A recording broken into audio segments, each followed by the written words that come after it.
Hello, I'm Chris Mitchell. This is Sport Today. Coming up for you, curses! Benfica beaten again. Sevilla win the Europa League final.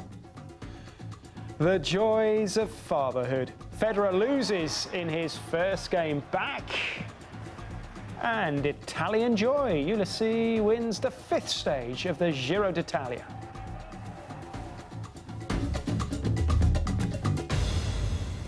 The blessed and the cursed. Benfica's pain lives on. Sevilla win the Europa League final 4-2 on penalties. Hello, this is Sport Today. Sevilla and Benfica both missed chances in normal time and extra time. Nobody could convert. The final then, held in Turin, went to penalties with the Spanish side winning again. The 3rd time for them in 8 years.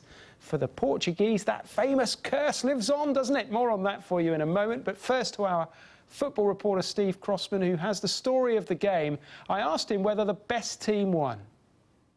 I don't think they did, Chris, if I'm completely honest. I mean, you look at the shots during the game. Benfica had almost double that Sevilla had, but what Benfica couldn't do is just put the ball in the back of the net. They had so many opportunities. As soon as Miralem Suleimani went off injured in the first half, Benfica started to turn on the style. That's Maxi Pereira. Look how close he is to goalkeeper Beto. A great chance. That was still in the first half. As we know now, it went all the way to spot kicks. Beto there getting a hand saving from Oscar Cardozo. His legacy at Benfica ruined really with that miss before Kevin Gamero, a man deemed not good enough for Didier Deschamps and France at the World Cup, slammed in the winning penalty. So Sevilla, that is their 3rd trophy, as you say, in 8 years, in 9 seasons. They love this competition, don't they? Tell me more about this curse, briefly. Benfica, we talked a lot about it before, hadn't won in 52 years. Something to do with a previous coach. That's right, yes. This is the coach, Bela Gutmann. He was head coach in the late 1950s, the early 1960s. He won 2 European Cups. When he left because of a contractual dispute, he said Benfica won't win another European trophy in 100 years. Well, this would be their 8th final defeat in a row, Chris, and it is doubly devastating. I mentioned Beto, the goalkeeper. He's only from Lisbon, the Sevilla keeper, and he only came through the Sporting Lisbon Academy, the great rivals of Benfica, not to mention the fact that he once played for Porto. I don't think this night could be any worse for Benfica than it is. Indeed. It's believed that Manchester United's interim manager, Ryan Giggs, has met with Louis van Gaal in the Netherlands on Wednesday as the club moves towards finalising their new management team. The Dutch national coach is set to be appointed as the next United boss any time now, really. It's believed he will speak to Giggs about a potential coaching position. Player coach Giggs ended the season as United's interim manager following the dismissal of David Moyes in April. He brought himself on as a substitute in their last game at Old Trafford, saying afterwards that he was unsure whether he would carry on playing next season. Van Gaal, of course, is currently overseeing the Netherlands World Cup preparations. Meanwhile, the former United defender, Gabriel Heinze, has told the BBC that football will never see anyone quite as special as his former manager, Sir Alex. No es el Manchester United. Es muy simple porque... It's not Manchester United anymore. It's very simple because after so much time of seeing that face and personality of Alex Ferguson, it's not easy. Yes, he had to leave someday because no one is eternal, but the truth is that Sir Alex Ferguson left a big void. For the moment, it will be very difficult to comprehend because he is a unique person in Manchester United's whole history. But also, just as someone like Alex Ferguson appeared, why can't another person emerge with the same capability? It will never be the same because for a Manchester United supporter, Alex Ferguson will be the person who has marked a history in the club. The truth is, I struggle to see Manchester United without Alex Ferguson on the bench or in training. Also because I have a huge affection and admiration for him. Un cariño y una admiración muy grande. The English Premier League champions Manchester City have arrived in Abu Dhabi for a mini post-season tour. The players were greeted by hundreds of fans at the Al Jazeera Stadium in the United Arab Emirates. The team are on a celebration tour, although with the World Cup approaching, a few of their key players may not be involved. Their manager Manuel Pellegrini is already looking forward to next season though, and defending the title.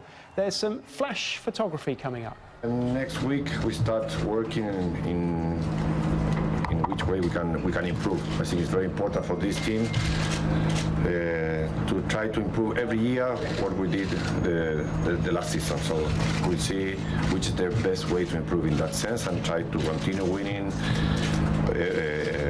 Premier League in England, Cups in England, also in Europe to try to have better performance in Champions League. Now, who will this man play for next season? Speculation about Luis Suarez's Liverpool future is likely to continue after the Uruguayan striker responded to questions about it by saying his priority right now is the World Cup in Brazil. Suarez scored 31 goals in the English Premier League and was voted Player of the Year. My head now is the focus for the World Cup, and I know I have a really good season with Liverpool, but I forgot that and I focus for the World Cup. And the another thing is it's not a matter for me, it's not a problem for me, and because everybody know the media speculation not too much. Let's move on to the tennis in Italy now. Rafael Nadal survived a scare to win through to the third round of the Rome Masters on Wednesday. Nadal beat Gilles Simon of France 7-6. Then he lost the second set 6-7 before winning 6-2. Epic battle. It lasted more than 3 hours. Roger Federer is out, though. He was beaten by the 47th ranked player, Jeremy Chardy of France. Federer's first match back after his wife gave birth to their second set of twins. He took the first set 6-1, but Chardy hit back to take the second and went on to survive a Federer match point to take victory in the final set tiebreaker. Unfortunately, it happened this way today, but you know, I think we both struggled at times in the win today, and at the end it was a shot here or there that decided the match. Britain's Andy Murray is also through. He beat Marcel Granollers of Spain. Straight sets victory for him, 6-2, 7-5. Jürgen Meltzer next for Murray. The women's #1 seed, Serena Williams, showed no sign of her recent thigh injury. A straightforward 2-6 victory over Andrea Petkovic. She won 6-2, 6-2. It was her 652nd career victory. Maria Sharapova, winner in Madrid last weekend, #8 seed in Rome, is safely through. She beat Monica Puig. She won 6-3, 7-5 to keep her 100% record on clay this year.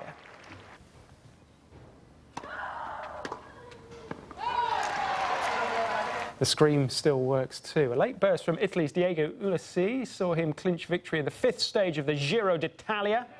He came from behind with 150 metres to go to cross the line in first place, 203 kilometres this stage. The former Tour de France winner Cadel Evans was second. The Australian rider Michael Matthews finished 6th to retain the overall leader's pink jersey. There he is, the one in the middle. Reigning MotoGP champion Marc Marquez has become the first of the big-name riders to commit beyond this season. The 21-year-old has extended his contract with Honda Racing Corporation to the end of 2016. After a record-breaking debut season in 2013, where he became the youngest ever Premier Class champion, Marquez has started the defence of his title with a 100% record, taking 4 wins from 4 pole positions since the season opener in April. He arrives at this weekend's French GP, leading the Riders' Championship by 28 points. There he goes. Now, the Miami Heat are a game away from a 4th straight trip to the Eastern Conference Finals in the NBA playoffs. Let's take a look at the latest score. They're into the second quarter here. It's a 1-point game. Brooklyn lead. A long way to go in this, of course. For Brooklyn to prevail, well, they would need to win 2 games on the road in Miami. So that is going to be tough for them. As you can see, in the night's other game, the Spurs are on course to win through to the Western Conference Finals. They're 3-1 up on Portland. Portland won the last game. They were 3-0 down. Let me remind you, no team has ever come back from 3-0 down to win an NBA playoff series. It's worth noting that Sevilla weren't even supposed to be in the Europa League. Look that one up on the internet if you get the chance. But they are the 4th team to win the UEFA Cup, Europa League, whatever you like to call it.